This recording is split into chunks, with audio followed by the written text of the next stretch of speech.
Ilmikor dehqonchilik ilmiy tadqiqot institutining suvli maydondagi tajriba maydonida turibmiz. Mana bu yerda asosan bizning laboratoriyamizning asosiy maqsadi hozirgi kunda respublikamizdagi global isishiga yuqori hosil beradigan bu yumshoq bug'doy navlarini tanlash va ularni ishlab chiqarishga joriy qilish bo'yicha asosiy maqsad qilib olganmiz. Bu yilgi yilda Pokiston va Avstraliya Sidney universitetlari tomonidan yaratilgan gibrid liniyalar bugun respublikamizda ilk marotaba olib kelingan.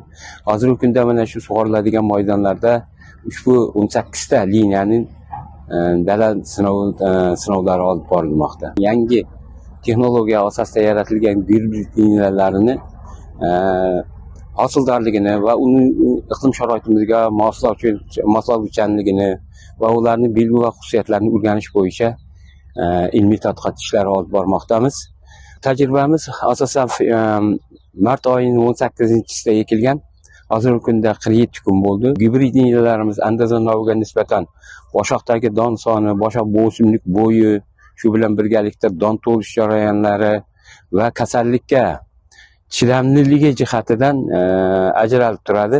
Mana shu ushbu dalamizda hozirgi kunda biz biron marta hasharotlarga yoki bo'lmasa kasalliklarga umuman qarshi kurashmaganmiz.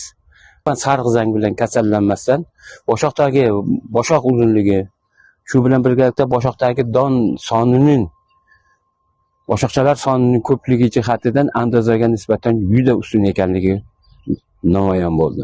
Va andozaga nisbatan ikkita liniyasi erta pisharligi jihatdan ajratib olindi.